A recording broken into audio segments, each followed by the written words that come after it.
To the 2015 Utah Theater in Our Schools Conference. This event is sponsored by AATE, the American Alliance for Theater and Education.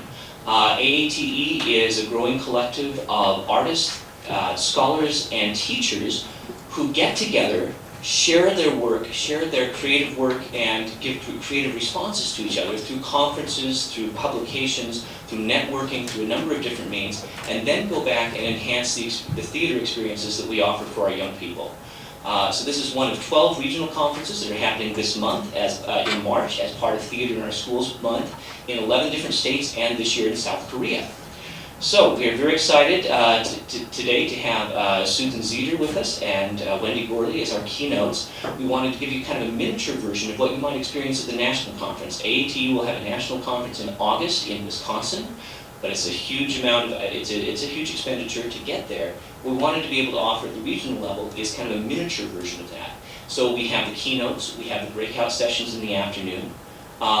We have great food in the lobby, and we also want to be able to simulate some of the greatest part of those conferences, which is those corridor conversations, those chances to meet with other people, and those chance meetings over a meal or after a session where those collaborations begin, where new ideas are born in this intensive experience. So during lunch, we're going to be breaking you into those chat circles. So if you can remember your lunch numbers, if you need to check on the registration, we're breaking you into 6 chat circles, 3 of them over here in the green room, 3 of them in Xbox, and those discussions will be led not by our faculty, but by our BYU students. So we're very excited about that.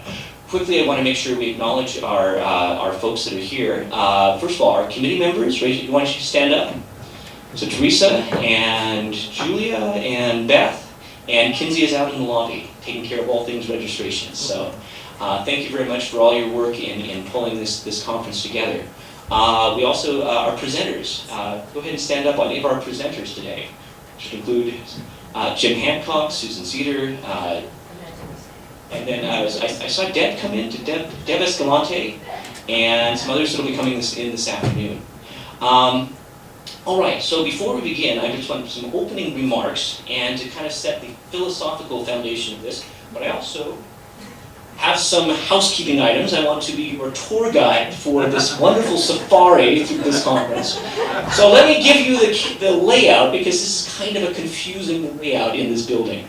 So we will be doing a keynote session in here from 9:15 to 10. Home base is out here in the lobby. That's where the food is, that's where the information is, that's where safety is. That's home base today.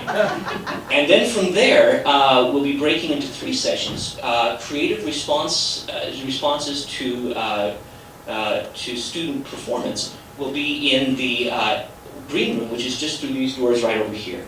And that will be with Jim Hancock. Creative responses to student writing will be with Susan Zeter, and that'll be, you go out the doors and to your left into the here, and it's in one of those classrooms. It's in 634. We also have Laura Bean, our costume and makeup designer here at UVU, who will be leading a session on creative responses to student design, and that will also be in the wing down there. At lunch, we will be in, the lunch will be served, the box lunches will be between the Xbox and the green room. I will be over there to help to kind of guide you back there, and then we'll be sending you to the chat circles. So we have 3 circles of chairs in each of those spaces, so we have a chance to have those conversations about the morning sessions. The first breakout session this afternoon is at 1:15. They are 75-minute sessions, and we have 4 of them. And you need to be able to sign that up, sign up in the lobby for those. We wanted to make sure that we have a little more even distribution of those.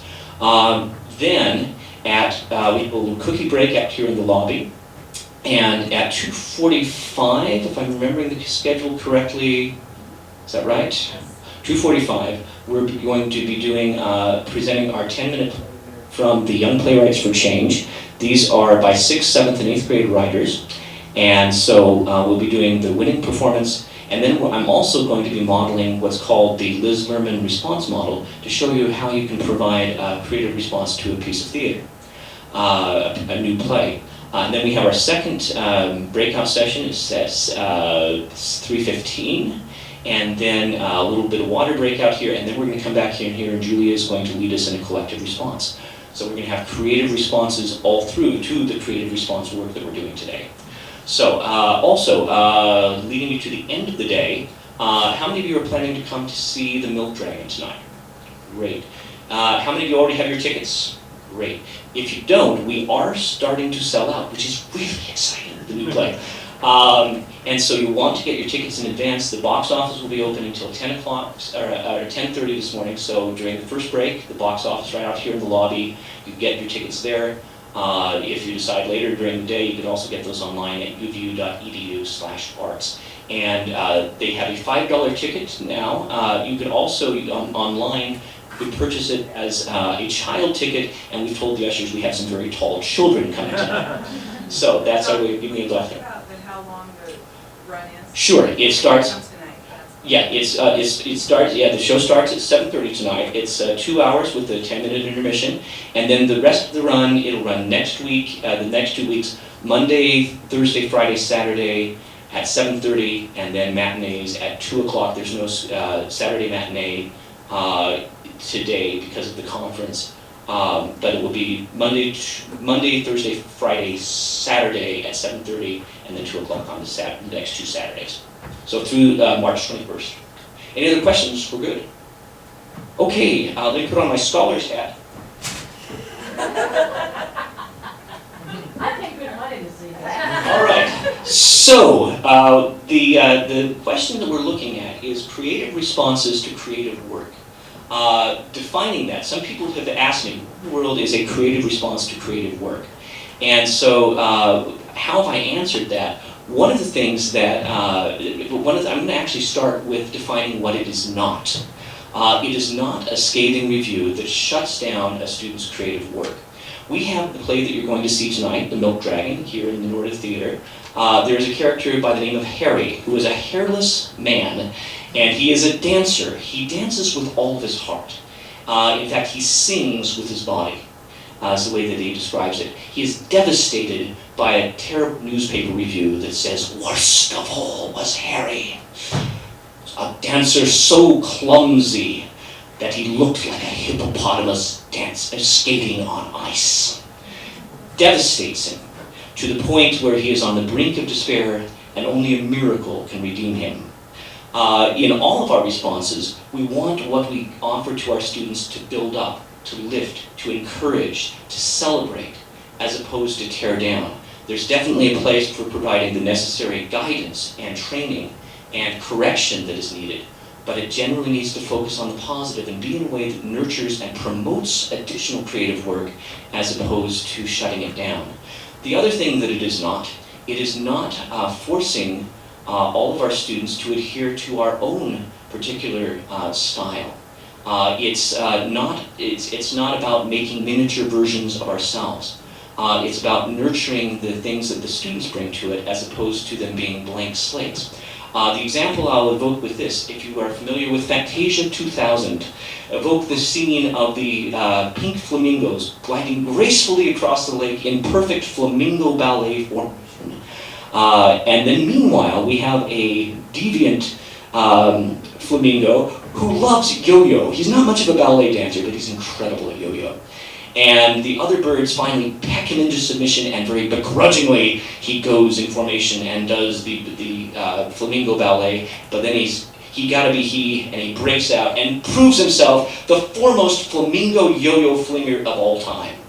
The question I want to look at is, how do we deal with our students who bring different abilities, different skills? How do we deal with our yo-yo flinging flamingos? Let me offer two concrete examples of how we as teachers and educators can offer a creative response to what students have offered and be able to nurture that. The first one was with the first production that we developed at Highland High School with Sandy Asher. It was a play called Joan of Arc 5. It was a futuristic Joan of Arc story. In the development of the piece, I had a young actor who had a bit of a speech impediment. He struggled physically with getting his words out, but because of that, he over-articulated his words. He had a great intensity about him, physically and vocally, whenever he spoke. The playwright, as a response to his creative work in that workshop, created a role of Michael, the blind prophet in the wilderness, and created a role particularly suited to the talents of that young actor. So the other response that, and so he was very, very proud to this day of the fact that there was a character that was created especially for his talents. The other example on one side is actually from Brigham Young University, in the recent production of Our Town, where the director made a very bold choice to cast an actor with cerebral palsy in the role of Simon Stimson. Artistically, it was brilliant. The director's concept on that was that Simon Stimson is actually the tragedy of the play. He's the center of the play. It's not the tragedy of the girl who has loved life and lost it, but the man who has never loved life. And by doing that, was able to recognize and use his talents so that everyone listened very, very intently to every word that Simon Stimson spoke. There's an example of a creative response from an educator, from a director, to what the students bring to the table.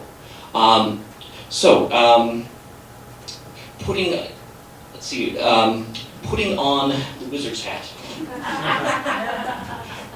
How can we help our students? How can we be the wizard that, the sorcerer that allows our students to find their own magic, as opposed to we're just going to give them a little bit of our magic at the time? How do we use their unique magic? In terms of looking at that, these little slips that I just passed out, these are a few of the questions. I don't pretend to have all the answers to how we give creative responses to creative work. I don't even pretend to have all of the questions. But these are some of the questions that I'd like to address and start looking at in the discussion groups today. First one is, how can we focus on the positive while giving the necessary direction that our students need to hone and perfect their craft? What are the most effective times and ways to offer creative feedback in performance design and writing? How can we as theater teachers model the giving, receiving, and responding to feedback to our peers? As high school drama teachers, we get peer review maybe once a year when we take our plays out. How do we respond to the reviews of the reviewers? And how do our students see us modeling, taking that feedback and learning how to process it? Not being devastated by it, not necessarily rejecting it, but responding to it in a creative and productive way. How can we help that leads us to number 4. How do we help our students filter and prioritize the feedback they receive from others, including ourselves? Help them to be able to view our voice as one among many, as opposed to making them dependent on our feedback and validation.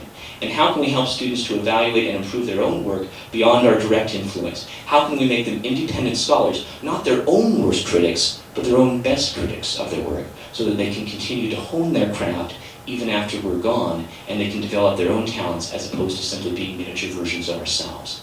So those are the questions, those are the ideas. With that, I'm going to turn the time over to Susan Zeter. Susan Zeter is one of the top writers of theater for young audiences, has been produced all over the world, and is the playwright for our production here of Note Dragon, which is having its first production here at UVU, has been in development on campus for about 18 months, has been at least in script form for at least 18 years, back when I was a graduate student, and was in the reading at the University of Texas as in the role of Footnote, the Sorcerer's Apprentice. And then has been really been germinating for about 50 years. So this is a end of a long journey. We also have Wendy Gorley with us, who is a local storyteller, who's been the dramaturg on this project, co-founder of Resident Story Theater, and conference co-chair for the Timothy Storytelling Conference, and has been with us, has also created the entire soundscape that you're going to be hearing in the production of The Milk Dragon. So with no further ado, I'm going to turn you over to for the Infinity Cycle with Susan Zeter and Wendy Gorley. Thank you, John. Now John's going to keep changing his hats. I'm going to keep changing my shoes. No, I'm not really going to do that. At any rate, first of all, I just really want to thank John for organizing this, and thank all of you guys for showing up on a Saturday morning.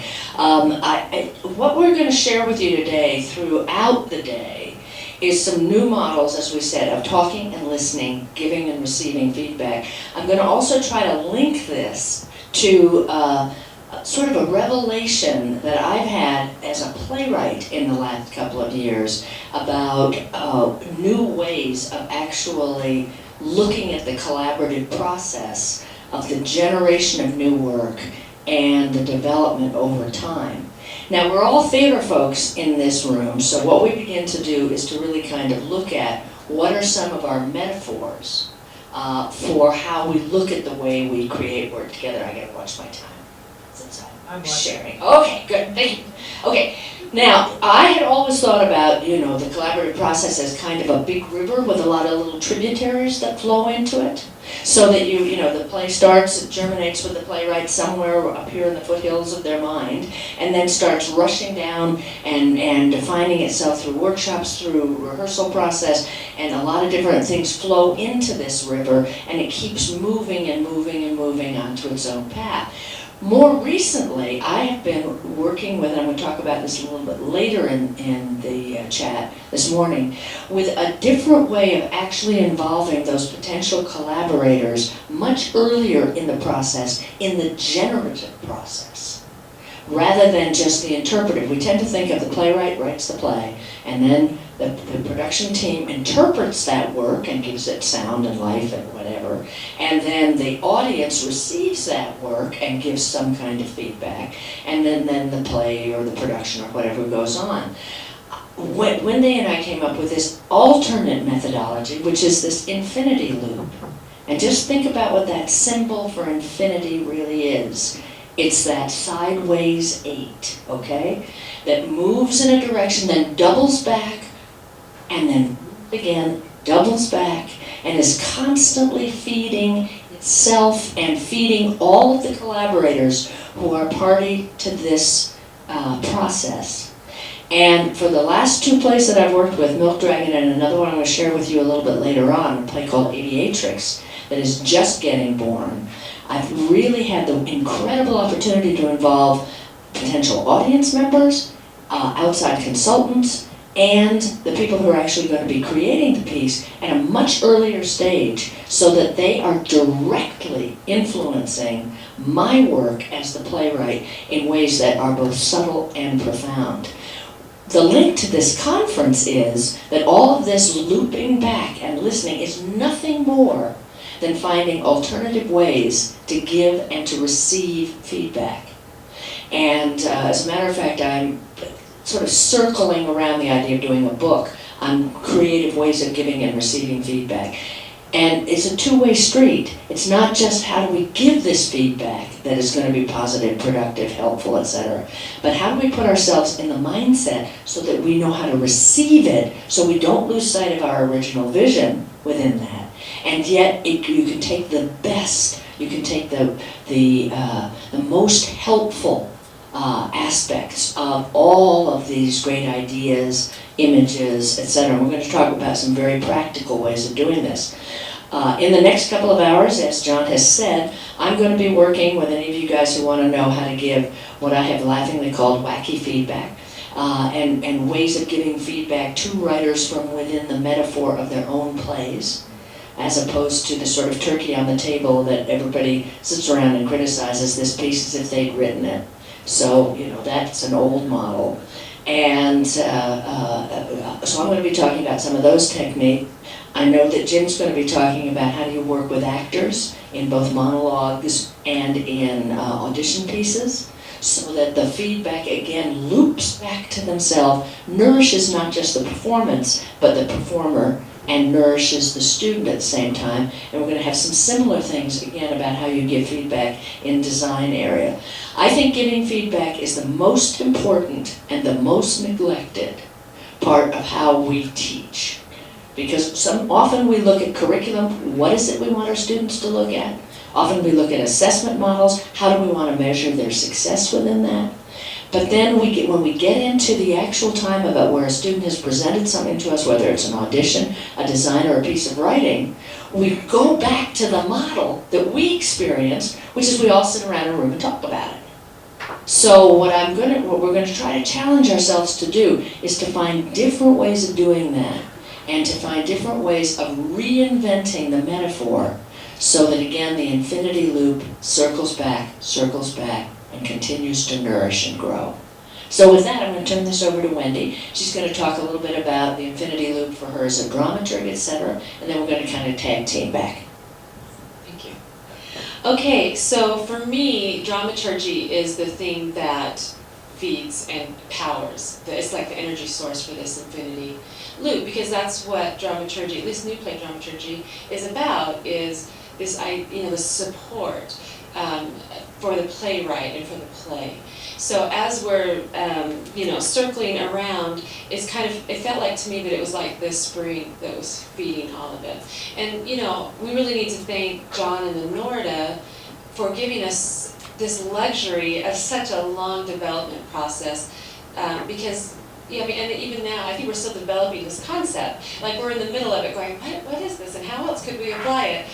In fact, I'd love to hear feedback from you guys as we go along today about ideas that hit you, if you're thinking about this model that we're kind of developing, and ways that come, and ideas that come to you of how to apply this. But I think that the reason we've kind of had the chance to have it bubble up to the surface is because we've had such a long process with John here at the Norda to really explore this. So when I looked at the dramaturgy for the play in the beginning, I was kind of thinking about the play itself. In it, two children learn new ways to see. They live in a very utopian, controlled world, and then something comes along, the Milk Dragon, that changes how they see. And so I took that kind of as a personal challenge, as a dramaturg, that I wanted to look at dramaturgy with new eyes. And I wanted to help other people look at the play and at their own lives with new eyes, to question. They learn to question their world. And how can we do that within the confines of the play and also our world? So to me, actually, the dramaturgy cycle works on two levels. The infinity cycle works on two. Just the story works on two levels. So if we have this story, we have everything that's going on in the story, but we also have that story fit into our story, the bigger story. It's a piece of it. So how are we interacting with that story? It's the same thing with dramaturgy, the infinity cycle. So how can the infinity cycle feed the play and the playwright? Everything looping back to feed that process. But then also as a dramaturg, when I got to production dramaturgy and thinking about outreach and all of that, it's how can the play then feed the audience and everyone else that comes in contact with the story. So it should be generative, a generative process for the play and for the playwright, but it should also be a generative process for anyone who comes in contact with the story. I found that really fascinating to explore, and I'm going to talk more about that later. So, so basically, it's how can I see dramaturgy in new ways? How can I apply it innovatively to help others question the play and the world around them? So one of the first things that was helpful for us and fun to explore was we kind of tried to break down the traditional roles and definitions of roles within the people working on the play. So first of all, I was the new play dramaturgy and the production dramaturgy, dramaturg, which was great because I could have more flow between those two. So we broke that down. But just as an example, John did something I thought was really brilliant. He called in Susan, and John is the director, and the actors and the designers to have a meeting about that actor's character. And so the actor themselves got to put in feedback about maybe what the costume would be, and all these elements. And I just had never heard of that before. I thought that was really wonderful. So breaking down kind of those traditional things of what an actor does, what the designer does. And then just as an example, with one thing that I did, well, just the lobby display, which is usually posters or something like that. But the lobby display is actually that, but it's also a community art project with the sculpture. I hope you'll take time to look around at some of the things in the lobby. It's going to be a traveling art exhibit, so all that stuff's going to travel to 2 other museums in Utah. And it was an extension of the educational outreach that we did. So the smaller statues were created in outreach to schools with the students. It became all of these things. It wasn't just a few posters giving some background information on the play. And again, those things were all generative. They were generative with the artists that were involved, with the students that were involved, who were so excited to now come and see the play. And so I love that Susan's original work of art became the springboard for other people to create art. One of the things I'm looking forward to is out of what, so often what we think of is, these are these sort of unique phases. The playwright develops, then it goes into production, then the audience responds, then you get these responses, etc. Now what I want to know is, how do I get all this stuff to loop back to me? Because this play is still very much in development. Looking at it, that there's no end product for it. I just want to throw out and ask a couple of questions from my audience, from the audience here, particularly you guys who are training to be teachers. Where do you see the focus, the generative process of your work starting in terms of the engagement of the students that you're going to be dealing with in terms of making theater and making original work? Just give me some ideas so we can help to focus this a little bit more on stuff that's going to be directly, hopefully, helpful to you guys. Let me just hear from some of you guys. What are you doing here? Anybody? You're training to be teachers? Go. I'm not trained to be teacher, I am a teacher, but I do love a process drama. You do the process drama. Okay, fantastic. That's very helpful. So you do process drama, and to what end? To a performance, but also to finalize scripts. Okay, so looking at, there's been a kind of a breakdown between what's process drama and what's the product. Right. And so what we're trying to do is to erase some of those. Okay, some of the rest of you guys. Why are you here? Yeah. I would love to have a class, or generally for like the upperclassmen who have some experience with acting and then some experience with design, so that they could devise and put a show together themselves. Okay, that's fantastic, because let me tell you about one of the things that we did here with this. I'm going to give you a little bit of background about Milk Dragon and show you how we addressed exactly that thing. Milk Dragon, as John said, is something that's been in my head forever. I mean, it started out as the world's worst undergraduate play for young audiences in the history of children's theater. It was so crappy, you guys. It had every bad children's theater technique. It had, I don't even think I'm going to let it go to the archives. It was that bad, okay? But there was just a sort of a little germ of it that I thought, someday it had this dragon that was made out of light. That was the one thing that was in it that was worth saving. So then I went through a period of time where I worked a lot with the National Endowment for the Arts. And I was head of the playwrights panel during all the censorship controversy. And I got really concerned about what was going on in our country at this point and how arts were being labeled as being either peripheral to our society or even worse, dangerous. And of course, there was a great movement to say, well, because arts are peripheral or dangerous, they should be cut out of the curriculum. They should be, all federal funding should stop to the arts, etc. And anything that was controversial should be banned. And so I thought to myself, what has happened to us where we look at safety and fear as being safety. And I said, someday I'm going to write something for young audiences that's not just about censorship, but there's something about what happens to a society that becomes so fearful that they begin to look at the only way that they can get perfection is through isolation and getting rid of anything that might be controversial, that might be dangerous, that might be whatever. So that became the premise for the Milk Dragon. Then it grew to be this huge fantasy, and I thought, it can never happen on a stage. It can never so it became a novel. You can do anything in a novel. You can deal with time, you can deal with space. We were living in Colorado, and I created this whole world of winter. So we walked out, Jim and I did, into our place in Colorado. We saw a herd of 50 elk coming across a meadow. I said, I'm going to put elk in the play. And there were wolves that we heard. And I said, I'm going to put wolves in the play. And of course this play then grew to being this novel at this point. And I thought, what the hell have I got here? And then I thought, wait a minute, I'm not a novelist, I'm a playwright. So let's take it back to a play. And by that time it had grown so big and so impossible. we did an off-Broadway reading, which my husband Jim directed in New York. And David Sarr, lovely David Sarr, came and said, Susan, this is an impossible play. Nobody's ever going to do it. And actually, Nancy Swartzel offered $50,000 to any theater that would underwrite it. She'd underwrite it. Nobody took us up on it. They said it's impossible. So John came to me, we had a reading of it, as he said many, many years ago. John played the role of Footnote and said, would you ever even consider taking it to a university? And I said, consider? This dragon's been sleeping in a cave for the last, 20 years. Of course I'd consider it. So we started this infinity loop of a process of me coming just in a very traditional way to hear a reading and then come back and do a revision. Nothing unusual about that.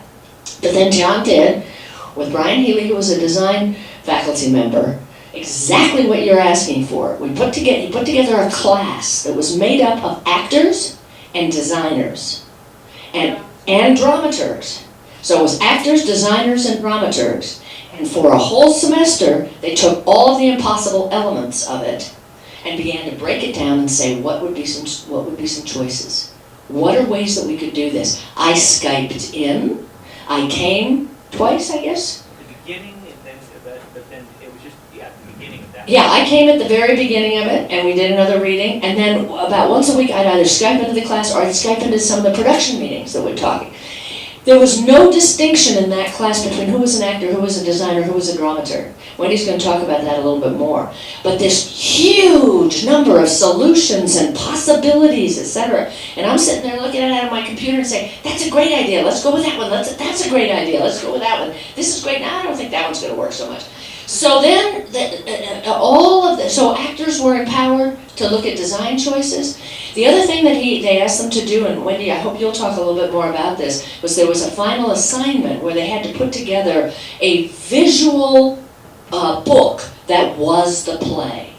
And they could do it for a character, or they could do it for, so it was no words, it was just visual after visual after visual. I learned more about my characters that I had created, about what the thematic lines in the play were, from that collection of images than any other single dramaturgical element, with the possible exception of Wendy's very detailed notes.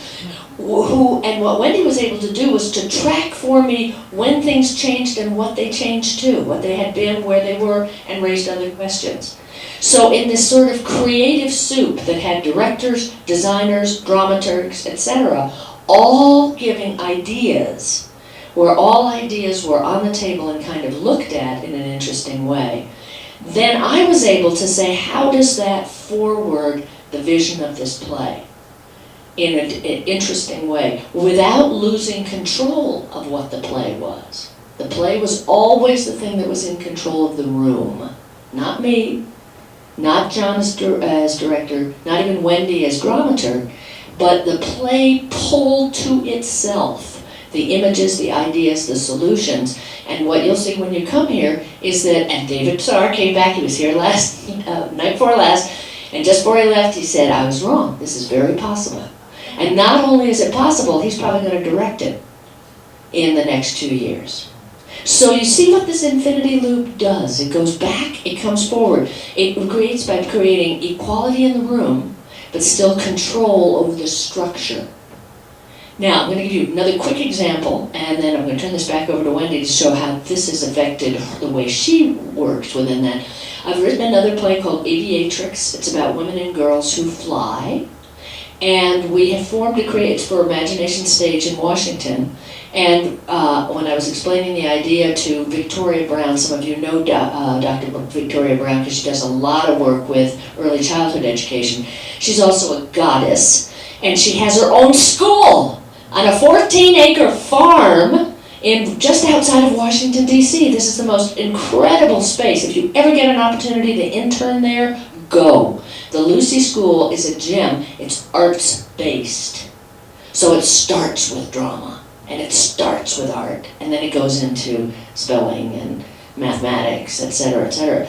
And so Vicki said, would it be helpful if I turn my whole, now the whole school's about 100 kids, so again, it's very small. She said, would it be helpful if I turned my whole school for 1 year at all levels of the curriculum to explore the idea of flight? I said, would that be helpful? Of course. You know, let's see what's going on. So that's exactly what she did. The science classes explored the aerodynamics of flight. The arts classes explored images of flight. The history classes explored women aviators. The little tiny kids explored jumping on trampolines and it was amazing. Kate Breyer, who's the artistic director of not artistic, she's directing the play, and I came in 3 times just to look at what the kids were doing. Again, those images informed me. Now, not only that, but then we took the kids to Imagination Stage. They heard the first reading, and then they gave us feedback. Then it was accepted by the Kennedy Center to be part of New Visions, New Voices. Once again, the kids came to the Kennedy Center, gave us a really good critique about how the play had changed, etc. So now we have this team of kids that started out as 3rd graders. When the play is finally done, they'll be 5th graders. And they will have followed this genesis of the play all the way through. I'm going to talk about one other thing that they did. There's a lot of flying effects, etc., and used for puppetry. Vicki brought in a puppeteer to work with all levels of her class again on building things that fly and building models, puppets of the kids themselves. How would they fly? Kate and I came in, and she also hired a photographer to document the whole process within this. Those designs are going directly to the puppeteers, the set design, costume designers, and they will affect the way the play eventually comes out next, September. Now, the last little thing in this is I heard from most, I shared this one with you, this is my current crisis. They did a marketing survey. They determined that the title Aviatrix was just not going to work. This is a title the play's had for 3.5 years. By next Monday, I have to change the title. So what have I done? I went back to my marketing specialists. I asked all the kids in the Lucy School to give me as many different titles as they possibly could. I don't know if there's a new title in that group. I have to get the dragon out of his cave here first before I can go back into the air with Aviatrix. But once again, this is the infinity loop, guys. This is where the generative process of something that started in the nether regions of my mind, or an empty field in Colorado, or sitting on a bench, which is where I got the idea for Aviatrix, watching birds fly in Oregon. That gem of an idea comes in, finds its form in the early drafts of a play, goes back out to people who then can feed me with ideas, images, thoughts. The analytical work that John and his kids did in that class helped me define what's the core and the spine of the play. So it's a process that keeps doing this and keeps nurturing me as the writer, desperately trying to pull all this together so that it doesn't go out of control, but that it keeps going with its own momentum. So that's the way I've used the infinity loop, both in Aviatrix and in the Milk Dragon. And I'm going to challenge each one of you to think, how could I use that in my teaching, or in my work as an artist, or in my work as a director? Because it's opening up this process to a variety of new ideas, which are just incredibly nourishing. Thank you. So how many of you were here last year with this? And did you do the session with Susan, have all the paper laid out? I mean, that was some of the beginnings of what we were doing. And I remember that specific assignment where Susan was using visual art to explore the 3 landscapes of the play.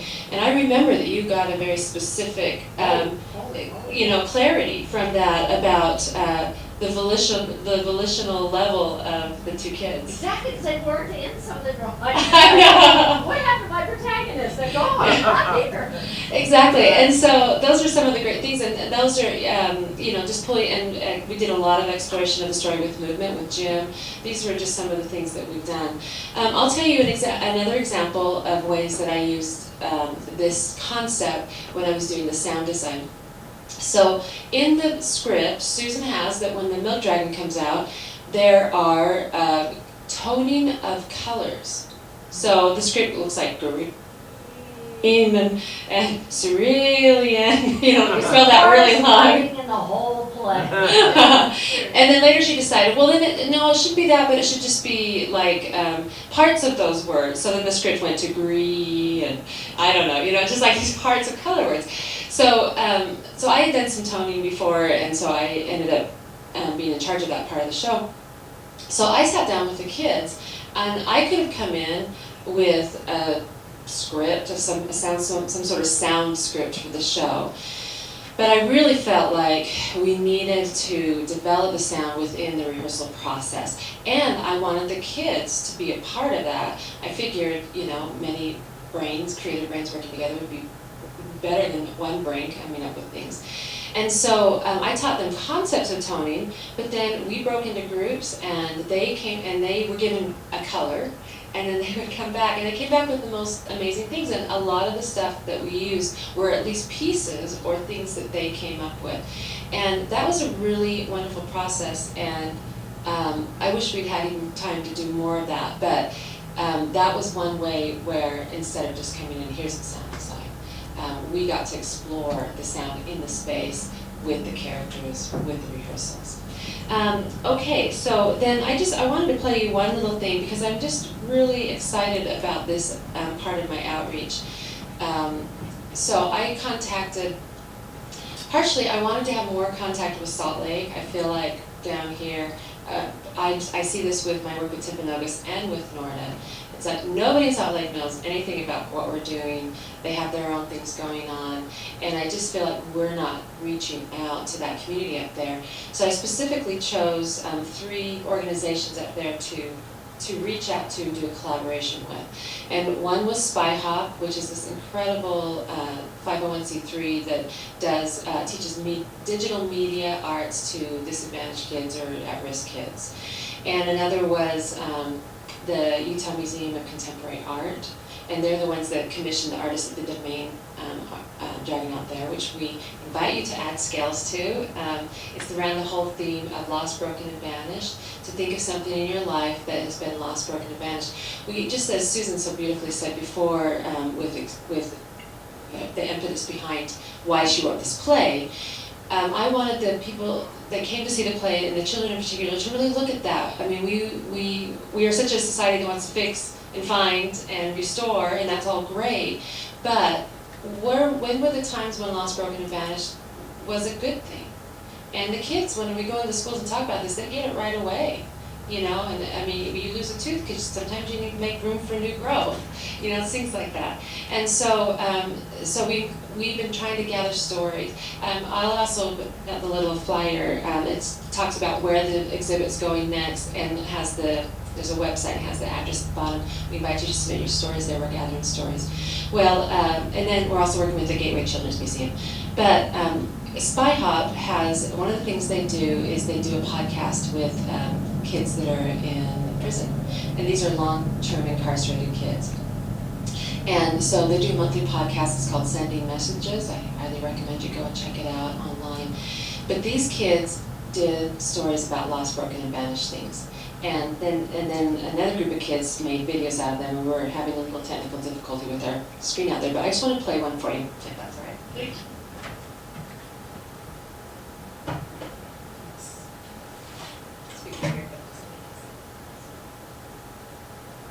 Don't you love technology?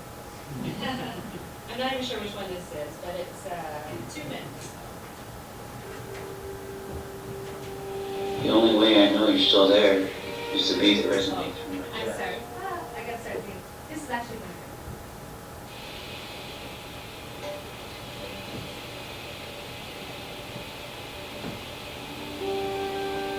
Dear heart, I haven't heard from you in a while. They say silence is golden, but not hearing anything from you, it's like coal that refuses to be lit. Every try I tune in, it's like white noise. Are you on strike? Have I ignored you that long? The only way I know you're still there is the beat that resonates from my chest. Why won't you let me feel? Why won't you let me live? I watch people smile when I see their eyes. They're happy. I see a couple in embrace, man crying for his wife who's passed, teenager jumping up and down as she gets her first car. Do they have to see a therapist to awaken you? Is Prozac the key to opening you? I still remember what it was like when you sang to me. Love like a slow strum guitar, joy like an energetic cello, anger like fast-paced drums, sadness like a crying flute, all orchestrated by you. Sing for you again. Let me dance in life instead of fighting to move. One day I hope that you'll speak, but until that day, I'll be waiting. You are what makes me breathe, makes me pray, makes me human. Patiently I'll wait for you to strum your first string. Wait for the warm wind to flow through you again. Till that day, trial by tears.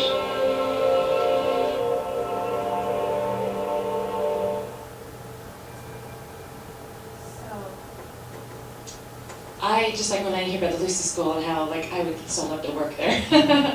I feel so grateful to be part of a project that can create so much generative art and just exploration. So that's why I do what I do. I love that, and to me, listening to something like that deepens my connection to Susan's play, and vice versa. And so I'm going to let you finish up. And for me, listening to something like that deepens, I'll say, I had no idea that was in this play. I had no idea that it could touch somebody in that way. So often we think about what response of our audience ought to be, and then go back and we'll say, well, what did you get from the play? What were the themes? What were this? And even the way we create our study guides, it has to do with us trying to understand, see if they have understood what we were trying to show them, okay? Another word I would like to have banished from a dramaturg's lexicon is the word understand. Because that's one of the things that hangs up playwrights all the time. I have a wonderful playwright of mine who just had a big play done at Actors Theater of Louisville. She had a very traditional dramaturg. The play was a very ephemeral piece that had a lot of abstraction in it and had a lot of questions. It raised more questions than it gave answers. And she kept getting feedback about, here's what's not clear, and this needs to be clear. And here's what you want the audience to understand. Like there's some quota answer to that. I want to replace the word understand with experience. Here's what I'd like you to experience while you watch my play. What you understand is your business, and you may understand it totally differently than I understand it. And the right answer is not saying, these are the themes of the play, right? And being able to regurgitate that. So if you begin to look at your outreach, how do you outreach to a play? You outreach by creating a spark that they will fan into their light, not reflecting back yours. And it's a radical shift. It doesn't sound so different. Say, well, what's so different about that? You just have opened up the number of your collaborators. It's a radical shift in the center of power, in a way. So it really, it's a very hackneyed phrase, it takes a village. Well, it takes a whole community. And that community can be as wide as you want it to be, or as narrow as you're comfortable. So what I'm going to challenge each one of you is, as theater practitioners, when you come into it, whether you're an actor or a director or a writer or a teacher or a mover, what are the ways you can challenge your traditional ways of giving and receiving the feedback loop, the feedback that will feed the infinity loop of the impact that one piece can have on creating art in other. And that's the way I would like to see it happen in the entire creative process, from the time that you start working together and playing together, to the time that you have a production, to the time that it goes into this kind of outreach, to the way that, and now what I'm asking is, get it back to me. Because often I don't hear back about what the response of the outreach is. You get wonderful letters from kids, you get wonderful, these kinds of things. If I never hear them, they can't affect the play again. So keep that infinity loop looping, and find the infinity loop within yourselves, or the infinity cycle within yourselves, and apply it.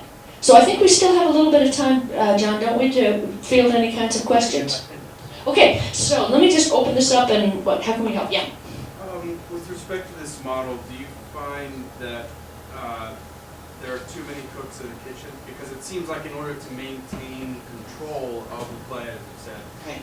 at some point somebody has to make decisions. Absolutely, absolutely, and it's, and I think that's a very, very good image about, how many cooks in the kitchen, etc. As long as, if indeed what you're constantly doing is expecting all these cooks to come up with the product of the final meal, absolutely. But if you can really allow that generative time for processing, where this is all, because all of this went back to me, and I became the primary cook, and I could say, this is great, this doesn't help, this does. The challenge then becomes for me as the artist not to just get so, oh wow, what a great idea. What I have to do then is go back to the play and say, this is a great idea, but does it live in your world? And so at the end of the day, it's about everyone involved in the group setting ego aside. Yeah, it does. Or looking at ego in a different way. Ego often we think means, exclusion of other. But ego can also be a generosity of ego that I recognize yours, And so it's a kind of a controlled mayhem in a way. And the control is always that there's going to be a guiding vision, and at the end of the day, you're right, someone's going to have to make decisions. Yes? It helps to have a very strong playwright who knows what she wants, and also, so it was like, in the end, I made the final decisions for dramaturgy and sound design. John made it if it had to do with staging and direction. Susan always made the final choice. But we just had this feeling that we were just playing. We got a chance to play, and then we could all go and make those final decisions as needed. But make no mistake, I mean, when we came in here, after a full day's tech, and things were still, wow, they were in process. All of us kind of went, holy shit, this thing's really gonna open, And yet, because John is a very generous director, he listened to my big fat ideas, and we were able to get that worked out, but it doesn't mean that it is without tension, and it doesn't mean that we continue to play all the way through it, so, yeah. Have you ever tried this model without a firm script or with a concept so that the team members have more of a say where they actually feel, I think, more directly, they can take it to heart? Absolutely, and that's a terrific question, because I think you have just put your finger on the difference between devising and what I'm calling interactive dramaturgy. Okay? Because I think devising is exactly what you just described. And I think there's it's not like one is better or worse or whatever, they're just really, really different animals. And I thank you so much for bringing that up, because the one thing that I've had to say over and over again is this is not devising. Okay, it's what we're calling interactive dramaturgy. Just like the kids at Lucy School, they've made some wonderful suggestions, but in no way am I taking their ideas, concepts, etc., and trying to give a formation. In a devising situation, there's wonderful room for playwrights, but it's a very different role than in this interactive dramaturgy model. Terrific distinction. What else? Other ideas? Yes, ma'am. I have a question about the milk dragon. You said that the concept of the dragon made of light. Yeah. What was your original idea for that? Why was that? Okay, well, part of that was that I was, at the time when we first started doing this, what you kind of see is the concept of how the dragon evolves over the 3 acts of the play. And in the very first act, in this highly repressive society that is, largely black, white, and gray, etc., there's no color in this world here. And what the young man sees is when he opens his door, because the milk dragon goes through this village every night and everybody's closed all their doors. He sees the dragon and he sees color and he sees light, and then from then on he actually sees those things. So when I first thought, how do we do this? How do we do this? We were also at the University of Texas, and they just had this brand spanking new robotics light lab. And so we started playing, and actually if the first production, it's interesting how life happens, because we were scheduled to actually, right after the reading that John did 18 years ago, or whatever, how many years ago, 14 years ago, we were scheduled to go into performance with it, and then I had a whole series of problems, family tragedies, I was diagnosed with breast cancer, and I just said something has to go, and the dragon went back in his cave. So that first light image, because my initial impulse is that particularly in the first act, all we see of the dragon is light, and it could be done with this robotics way of doing it. What has happened and evolved out of the class is we realized there was more in the second and third acts, that the dragon needed a more corporeal form. So that was a concept that it started, and initially, and it sounds great to say that the dragon is played by light and the forces of fear are only evoked in sound. And both of those things have changed through the rehearsal process. So that's kind of initially where it came from, which was this might be a way of being able to do that. But then you get it actually into the rehearsal room, you say, what? The other thing is that I also knew, one reason why I said yes to John, is that I knew it would not have, and the facilities here are really fine, and the students here are astonishing. They are amazing students. But I knew that technically the theater department was not going to have the robotic light lab. It was not going to have 60 robotic instruments and the ability to project holographic designs on fog, which they can all do at UT. And I chose it really specifically because I knew we couldn't. Because if I wrote that whole play and it depended on that kind of technology, it wouldn't get done ever, So I kind of knew that if we could do it here, it's not like they can do it at UVU, they can do it anywhere. I don't mean that, that's condescending and stupid.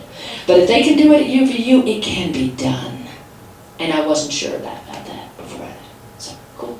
What else? Other questions? Can you guys begin to see a way that infinity model might actually affect something that you might be doing in the future, either as a writer or whatever? How so? What are you thinking? How might you use it? Anybody?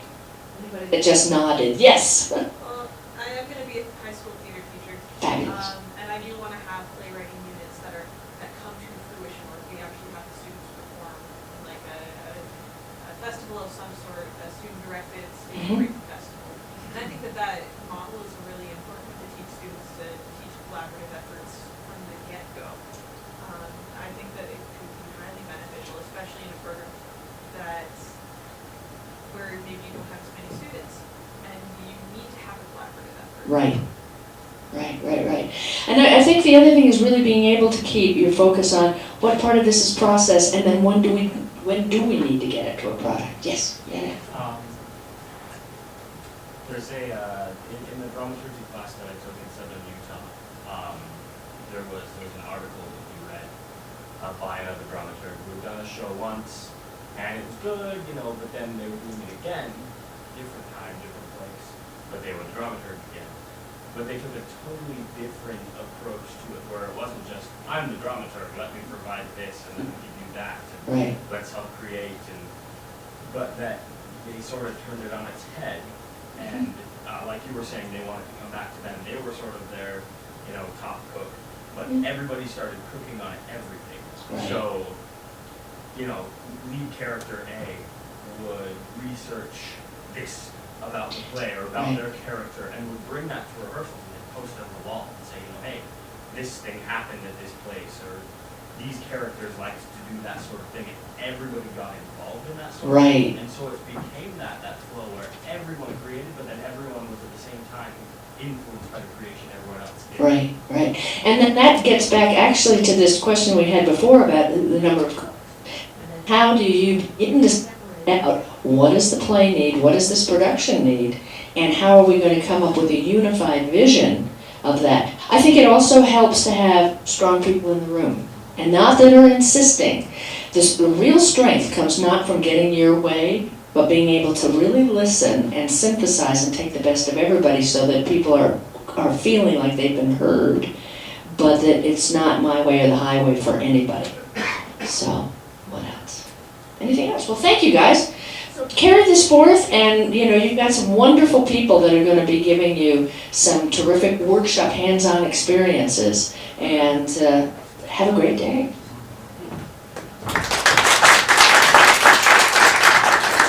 All right, let's see, putting on my tour guide hat again here, where we are going from here. If you look in your programs, we have provided a treasure map to figure out how to find all these spaces in this very odd configuration.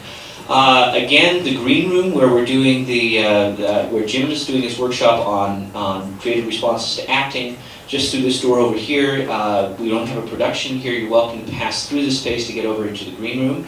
The other two classrooms for creative responses to playwriting and to design are you go out the glass doors and turn to your left through those doors over there, and you'll find 634 and 632.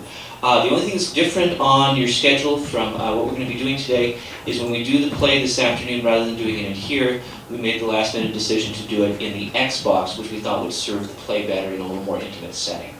But otherwise, what you see on the schedule, what you see is what you get. And if you join us in the lobby, we have some water and granola bars to get you through the next 2 hours. We will also, we're running into some technical challenges trying to figure out how to get these videos of the Spy Hop project that Wendy mentioned. We're going to see if we can find a way to put it on the screen and to be able to have that running as you're there in home base in the normal lobby today. So that may be up in the next, but might be available the next break. So thank you very much. So come and take a break, and then be at the sessions that you signed up for at 10:15. Thank you. I just